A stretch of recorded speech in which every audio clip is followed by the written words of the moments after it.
지방선거를 앞두고 벌써부터 시장 후보 경쟁이 뜨겁습니다. 출마를 선언하거나 물밑 공천 경쟁이 치열합니다.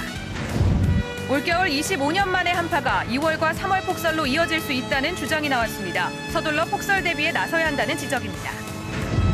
할머니들을 상대로 싸구려 건강식품을 비싸게 팔아 풍리를 챙긴 일당이 붙잡혔습니다. 남부시에서 왔습니다. 남부시에서. 그러니까 지금 집에 가셔야 됩니다. 적발되면 벌금만 내고 울산에서만 13년째 영업을 계속하고 있습니다. 농촌 마을에 사육장을 탈출한 개들이 설치면서 주민들이 불안에 떨고 있습니다. 애들, 어른들, 나 많은 사람들 이제 이게 막 그냥 돌아다니니까 겁나고. 엽사까지 동원해 대대적인 포획 작업이 시작됐습니다. 참나무 시드름병이 확산되고 있지만 방제 작업은 겉돌고 있습니다. 현장 취재했습니다. 이명박 대통령이 단행한 설 특별 사면에 울산에선 유일하게 김무열 전 울산시의회 의장이 특별 감형 대상자에 포함됐습니다. 최근 강추위 속에 자연 발화로 보이는 화재가 잇따르고 있습니다. 원인과 대책 알아봤습니다. 여행사와 영화관이 공동으로 사은 행사를 진행했다 문제가 발생했다면 공동 책임을 져야 한다는 결정이 나왔습니다. 시청자 여러분 안녕하십니까? 1월 29일 화요일 UBC 프라임 뉴스입니다. 내년 지방선거를 앞두고 지역 정가의 차기 시장 선거가 관심사로 떠올랐습니다. 벌써부터 출마를 선언하는가 하면 공천을 거머쥐기 위한 물밑 경쟁도 치열한 것으로 전해졌습니다. 이영남 기자입니다. 내년 6월 지방선거는 삼선의 박맹우 시장이 선거법 제한으로 자동적으로 물러남에 따라 12년 만에 현역 프리미엄 없이 치러지게 됩니다. 이 때문에 울산이 텃밭인 새누리당 후보들은 선거를 1년 4개월 앞두고 벌써부터 출마 의지를 내비치고 있습니다. 가장 먼저 김두겸 남구청장은 삼선 구청장은 생각하지 않으며 기회가 주어진다면 차기 시장에 도전하겠다고 밝혔습니다. 해야 될 일이 있다면 정치는 아마 어떤 일이든 간에 아마 도전할 것이고 거기로 뛰쳐나가지 않겠느냐는 생각합니다. 선거법 위반으로 5년간 피선거권이 제한됐던 윤두환 전 의원도 내년 3월 피선거권이 회복되는 만큼 시장 선거에 도전하겠다고 말했습니다. 울산시를 앞으로 어떻게 해야 되겠다 그런 그러한 마음 가득한 그런 거는 있습니다. 주위 분들하고 의논해서 그 결이 맞다고 생각하면은. 현역 국회의원들도 출마 여부를 저울질하는 걸로 알려졌습니다. 지난 2010년 지방선거 공천 경쟁에 나섰던 강길부 의원이 주목받고 있으며 사선의 정가변 의원도 후보군에 거론되고 있습니다. 야권에서도 내년 지방선거가 새누리당의 독식 구도를 깰 수 있는 기회로 보고 적합한 인물 찾기에 나섰습니다.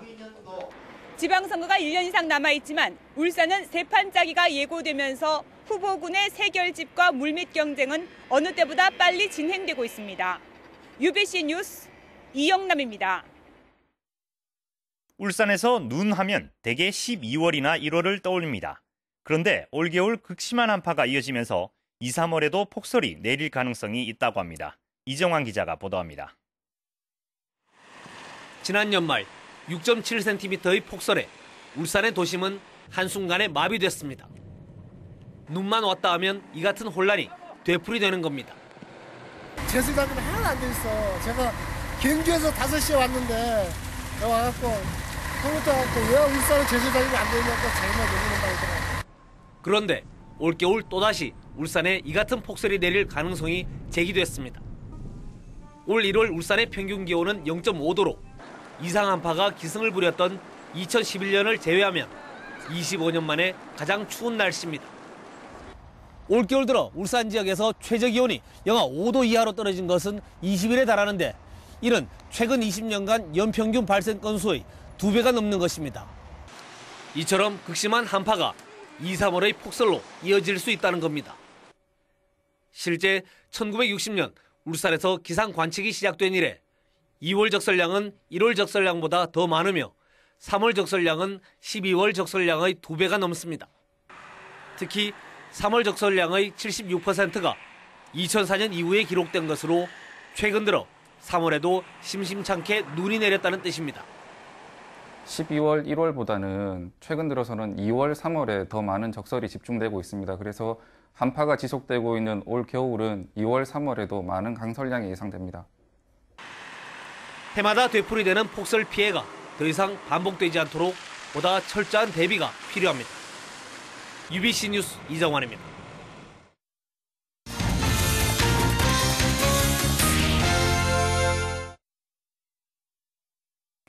노인들을 상대로 싸구려 건강식품을 비싸게 팔아 폭리를 챙긴 떴다방 일당이 경찰에 붙잡혔습니다. 벌써 13년째 울산에서 영업을 계속하고 있다는데요. 이 때문에 울산 할머니들 사이에선 떴다방의 홍부장을 모르는 사람이 없을 정도라고 합니다. 윤경재 기자입니다. 경찰이 수백 명의 할머니들이 모여있는 사무실을 덮칩니다. 남부시에서 왔습니다. 남부시에서. 그러니까 좀 집에 가셔야 됩니다. 벽면 가득 쌓여있는 건강식품과 화장지, 이른바 떴다방입니다. 값싼 사은품을 주며 할머니들의 환심을 산 뒤 불과 반년 만에 747명에게 건강식품 13억 원어치를 팔았습니다. 이들은 30만 원도 채하지 않는 건강식품을 4배가 넘는 120만 원에 팔았습니다. 마땅히 갈 곳이 없던 할머니들은 꼬박꼬박 이곳으로 출근하며 허위 광고에 속아 넘어갔습니다. 이 나이 되면 여기도 가고 저기도 가고 심심하니까 할 일이 없으니까 주로 이제. 어찌나 환심을 샀던지 할머니들이 홍부장으로 불리는 영업부장을 옹호할 정도. 이거는 아니다. 인사님 많이 건강식품도 또 그렇게 팔고 얼마나 풀어요 떡기도 많이 한다고. 이곳은 3년 전에도 적발됐지만 벌금만 내고 울산서만 13년째 영업을 계속하고 있습니다. 울산도 돈 버는 집에서 동구를 하고 동구 모임이 또 있어요. 중구 온라인이나 이렇게 오래 하니까 신고가 돼요. 경찰은 떴다방 대표 40살 권 씨에 대해 구속영장을 신청하고 영업부장인 홍부장 등 5명을 입건했습니다. 경품을 제공하셔도 안 되고 그 사행성을 조작하기 위해서 그 어떤 다른 행동을 해서는 안 됩니다. 경찰은 자리를 옮겨 다니는 떴다방 피해가 늘고 있다며 각별한 주의를 당부했습니다. UBC 뉴스 윤경재입니다. 야산에서 기르던 개들이 사육장을 탈출한 뒤에 마을로 내려와 가축들을 해친다는 소식 전해드렸는데요. 주민 불안을 해소하기 위한 소탕 작전이 펼쳐졌습니다. 차영만 기자가 다녀왔습니다. 덩치 큰 개 한 마리가 시골집 마당으로 들어와 먹이를 찾는 듯 어슬렁거립니다. 당시 집을 지키던 6개월짜리 진돗개 한 마리는 여러 마리 개의 공격을 받아 그 자리에서 죽었습니다. 앞서 이웃마을 양계장에선 닭 80여 마리가 개들에게 물려 모두 폐사했습니다. 닭을 그냥 뭐 방목하듯이 키우는데 뭐 주인도 없이 뭐 산으로 돌아가지고 개가 막 그냥 뭐 다 죽여버리니까 그 닭을 더 사육을 못 하는 거래.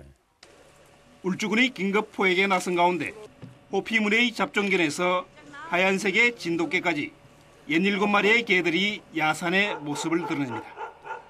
모두가 도심에 사는 정모 씨가 4, 5년 전 마을 뒷산에서 키우던 개들로 수개월째 먹이를 주지 않고 방치하자 사육장을 뛰쳐나와 야산에서 들개같이 살고 있는 겁니다. 인적이 드물긴 합니다만 현재 개들이 배회하고 있는 이곳은 등산로와 인접해 있어서 사람들을 해칠 가능성도 매우 높아 보입니다. 주민들은 외출을 자제할 정도로 극도로 불안해하고 있습니다. 큰 개를 그래 죽이고 애들, 어른들, 남하는 사람들 이제 이게 막 그냥 돌아다니니까 겁나고 그런 거죠. 그러니까 야생 피맛이라나 그런 걸 해가지고 애들이 좀 공격성이 굉장히 강해지죠. 한 마리를 사살하고 2마리를 총으로 맞춘 울주군 포획단은 주민 불안을 해소하기 위해 끝까지 포획에 나서기로 했습니다. UBC 뉴스 생만입니다.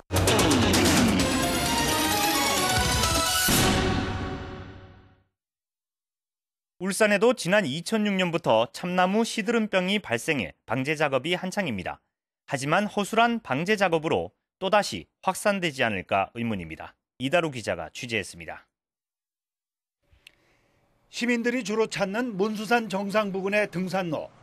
참나무 시드름병에 걸려 벌목한 뒤 혼종한 참나무 더미들이 삼삼오오 놓여 있습니다. 하지만 어찌된 일인지 덮어놓은 비닐 대부분이 찢기고 벗겨졌습니다. 약품통은 아예 인근으로 날아가 뒹굴고 있습니다. 이 비닐도 다 찢겨져 있고 또 이렇게 했는 것도 이렇게 다 드러나 있고 해서 이게 무슨 효과가 있겠습니까, 이거? 아예 비닐을 덮지 않아 밑둥이 그대로 드러나고 곰팡이가 심하게 번져 있는데도 벌목조차 하지 않은 나무도 있습니다. 더구나 이처럼 밴딩 작업을 허술하게 하는 바람에 바람이 불 경우 그대로 벗겨질 수밖에 없어 훈중 작업의 효과를 기대할 수가 없습니다. 비닐 이 날카로운 부분이 있으면 부직포라든가 깔아가지고 1년 정도는 유지되게끔 해야 됩니다. 근데 이대로 두면 다시 4월에 나올 수도 있고요. 하지만 울산시는 훈중 이후 보존 기간이 짧아 얇은 비닐을 사용해도 된다고 말합니다. 2주 후가 되면은 약 한 98.5%가 살충 효과가 있고 훈정 기간이 짧기 때문에 일반 비닐로 그렇게 사용을 하도록. 지난 2006년부터 지난해까지 시드름병에 걸려 훈중 처리된 나무는 4,800여 그루, 방제 비용만 2억 원이 들었습니다. 하지만 허술한 작업으로 예산만 쓰고 효과는 없는 방제가 되지 않을까 우려됩니다. UBC 뉴스 이다루입니다. 최근 건조한 날씨 속에 자연 발화로 보이는 화재가 잇따르고 있습니다. 열이 빠져나가지 못하는 열 축적 때문인데 화공약품이나 산업 폐기물을 취급하는 공장은 물론 가정집도 주의해야 합니다. 조윤호 기자입니다. 뜨거운 프라이팬 위에 식용유를 붓고 15분이 지나자 화염이 치솟습니다. 불길은 4분 만에 거실로 번지고 20분이 지나자 건물 전체를 뒤덮습니다. 이 같은 자연 발화로 인한 화재는 가상 실험이 아닌 현실에서 언제든 일어날 수 있습니다. 울주군의 한 재활용업체 화재 역시 쓰레기 더미 속에서 저절로 불이 난 경우입니다. 소방대원 60여 명과 소방차 20대가 투입되고도 2시간 넘게 불길을 잡지 못할 만큼 대형 화재로 번졌습니다. 중간을 연기해서 올라와 이렇게 쫙 올라오더라고요. 그래서 소화전을 부어도 이미 늦어버리죠, 발견이. 지난 4일 울주군 두서면의 한 공장에서도 쌓아둔 폐목재에서 저절로 불이 붙어 목재 300톤을 모두 태웠습니다. 지난 2011년 한 해 동안 울산 지역에서 자연 발화로 인한 화재는 모두 7건이 발생했습니다. 원인은 열이 다른 곳으로 빠져나가지 못하는 열 축적 때문인데 가정집 식용유나 농사용 퇴비, 그리고 공장의 화공약품 등 유용도 다양합니다. 일정한 열이 계속 축적됩니다. 축적된다는 거 요 안에 발화할 수 있는 에너지가 계속 들어가지 않습니까? 발화될 수 있는 온도까지 올라가면 스스로 타버립니다.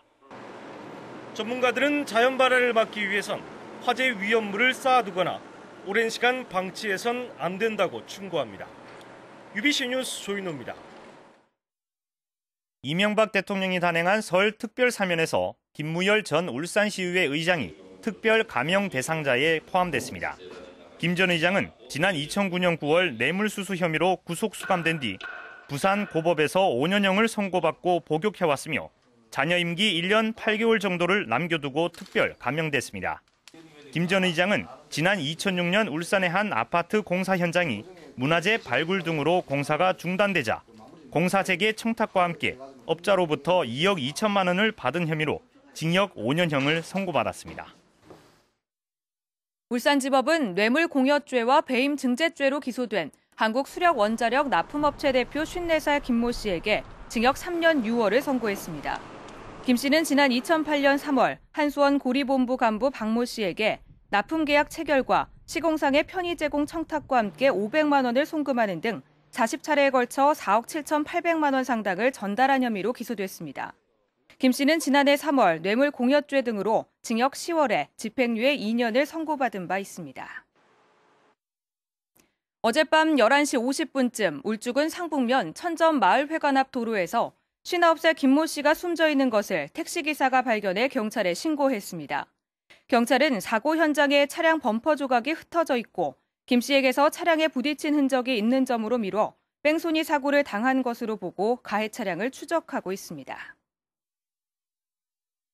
오늘 새벽 5시 30분쯤 북구 진장동 진장사거리 인근 도로에서 60대 남성이 몰던 마티즈 승용차가 중앙 분리대 교통 표지판을 들이받아 승용차에 불이 났습니다. 경찰은 마티즈를 뒤따르다 넘어진 교통 표지판을 들이받은 카렌스 운전자 55살 이모 씨가 60대로 보이는 마티즈 운전자를 구조하고 119에 신고하는 사이 마티즈 운전자가 사라졌다는 말에 따라 음주운전이나 범죄 관련성이 있는지 수사를 벌이고 있습니다.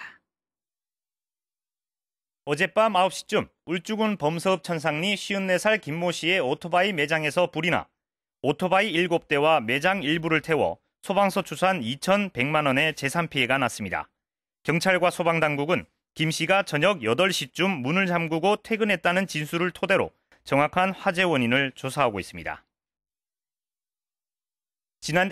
지난해 울산 지역에서 지난해 울산에서 발생한 산불은 22건으로 피해 면적은 1.9헥타르에 그친 것으로 조사됐습니다. 이는 최근 10년 동안 가장 적은 것으로 산불 발생 건수는 연평균의 절반, 피해 면적도 88%나 줄었습니다. 울산시는 지난해 봄에 비가 자주 내린 데다 2011년 동구 봉대산 산불 방화범 검거로 시민의식이 높아졌기 때문으로 분석했습니다. 지난해 울산 지역에서 발견된 위조 지폐가 모두 48장인 것으로 나타났습니다. 한국은행 울산본부는 1년 전 26장보다 84.6%가 늘어난 것이라고 밝혔습니다. 위조 지폐 가운데 5만 원권이 31장으로 가장 많았고 다음으로 만원권, 1,000원권, 그리고 5,000원권 순을 보였습니다. 여행사와 영화관이 공동으로 사은 행사를 진행했다 문제가 발생했다면 공동 책임을 져야 한다는 결정이 나왔습니다. 한국소비자원 분쟁조정위원회는 롯데시네마에서 영화표를 사면서 받은 스크래치 복권이 당첨돼 여행 상품권을 받았다가 여행사 폐업으로 여행을 가지 못한 소비자가 낸 조정 신청에서 이같이 결정했습니다. 피해자 김모 씨는 3년 전 울산 롯데시네마에서 받은 스크래치 복권으로 제주도 2박 3일 이용권에 당첨돼 여행사 내 제세 공과금 96,800원을 입금했지만 여행사 폐업으로 피해를 입게 되자 소비자원에 신고했습니다. 법원이 생산 라인에서 허리를 구부리는 자세로 7년 동안 근무한 현대자동차 근로자의 근골격계 질환을 인정해 산업재해로 판단했습니다. 울산지법은 33살 박모 씨가 근로복지공단을 상대로 낸 요양상병 불승인 처분 취소 소송에서 원고 승소 판결을 내렸습니다.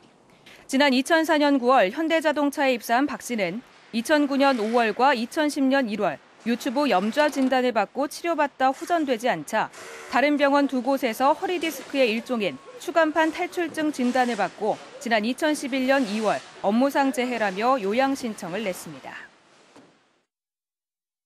현대자동차 사내하청 노조는 오늘 철탑 농성장에서 기자회견을 열고 현대차가 정규직 전환을 외면하고 2차 신규 채용을 강행하고 있다며 내일 주야간 4시간씩 금속노조 파업에 동참한다고 밝혔습니다.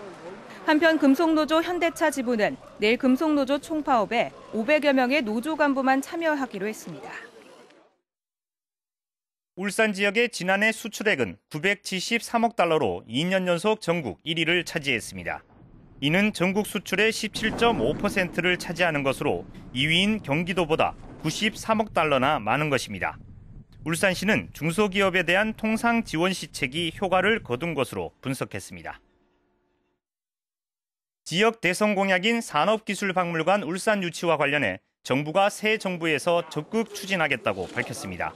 새누리당 강길부 국회의원은 지식경제부 산업기술정책관이 당선인이 공약한 산업박물관은 새 정부가 들어서면 논의를 거쳐 적극 추진하겠다고 밝혔다며 차질 없이 추진될 것으로 전망한다고 전했습니다.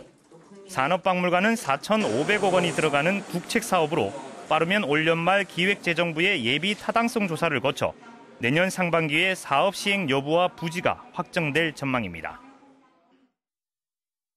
울산 시립미술관 부지에 추진될 예정이었던 울산도어부 객사 복원 계획이 재검토될 것으로 보입니다. 미술관 자문위원회와 박맹우 시장 등은 오늘 시립미술관 기본계획 보고에서 동원과 미술관 그리고 객사가 조화를 이룰 수 있도록 재배치할 것을 검토하라고 주문했습니다. 그동안 문학의 일각에서는 시립미술관 부지에 객사가 복원되면 부지가 좁아지고 건축물 성격이 희석될 수 있다는 주장이 제기돼 왔습니다. 울산시가 오는 2015년까지 136억 원을 들여 국토종주 동해안 자전거길의 울산 구간을 조성하기로 하고 3월부터 공사에 들어갑니다. 울산 구간은 북부 정자에서 대왕암공원, 장생포를 거쳐 울주군 간절곶까지 울산의 관광명소를 연결하는 92km 길이로 지역 관광 활성화에 도움이 될 것으로 기대됩니다. 울산지방경찰청은 설을 맞아 다음 달 1일부터 11일까지 10개 전통시장 주변 도로에 주간 주차 허용 구간을 지정해 운영하기로 했습니다. 이에 따라 중구는 구역전시장과 새벽시장 등 2곳, 남구는 신정, 야음, 수암, 야음 번개시장 등 4곳, 동구는 대송과 월봉시장 등 2곳, 그리고 울주군은 언양과 덕하시장 등 2곳에 낮에도 주차가 허용됩니다. 하지만 대각선 주차나 이중 주차 등 차량 소통에 지장을 주는 위반 행위에 대해서는 단속을 벌일 방침입니다. 갑자기 사표를 제출한 최호윤 동부경찰서장 후임으로 울산경찰청 김동욱 경비교통과장이 임명됐습니다. 신임 김 서장은 경남 진주 출신으로 경찰대학교를 졸업한 뒤 울산경찰청 정보 2계장과 경비교통과장을 역임했습니다. 지난 2004년 구성돼 지금까지 800여 건의 울산시 정책을 제안한 울산시 정책자문단 전체회의가 오늘 롯데호텔에서 열렸습니다. 이 자리에서 박맹무 시장은 글로벌 융합산업도시 도약과 친환경 생태도시 건설 등 올해 7대 추진 전략을 설명하고 올해도 많은 시책을 제안해달라고 요청했습니다. 울산시 시설관리공단과 메아리 복지원이 오늘 재능 기부를 위한 자매 결연을 맺었습니다. 이에 따라 시설관리공단은 앞으로 메아리 학교에 대한 조경 관리와 시설물 설비 유지 관리를 지원할 예정입니다. 울산 예총 최종두 고문이 쓴 장편 소설 홍여백 박윤홍과 미투리 출판 기념회가 문화예술회관에서 열렸습니다. 홍여백 박윤홍은 울산의 수호신으로 고려 태주를 도운 개국공신 박윤홍을 그린 역사 소설이며 미투리는 2009년 한국문학예술 겨울호에 발표해 신인 문학상을 수상한 작품입니다. 울산 현대축구단은 오늘 2012 아시아 챔피언스리그 우승 상금 가운데 4천만 원을 사회복지 공동모금회에 전달했습니다. 지난 2007년 울산 사랑의 열매 홍보대사로 위촉된 울산현대는 기부문화 확산을 위해 꾸준한 활동을 펴고 있습니다. 중구 건강지원센터가 오늘 중구 태화동에서 기공식을 갖고 공사에 들어갔습니다. 오는 7월 준공될 건강지원센터는 지상 3층 규모로 알코올 상담센터와 진료실, 북카페 등을 갖추고 우정동과 태화동, 다운동 주민들의 건강 증진뿐만 아니라 문화 공간으로도 활용될 예정입니다. 학교 비정규직본부 울산지부가 오늘 울산 지역 급식실 조리원의 기준 연봉이 1,239만 원으로 전국 평균보다 100여만 원이 적고 각종 수당이나 휴무일도 최하위권이라며 개선을 촉구했습니다. 이에 대해 울산시 교육청은 지난해 임금 30% 정도를 올려줬으며 올해 처우 개선 문제 등은 아직 결정하지 못한 상태라고 밝혔습니다.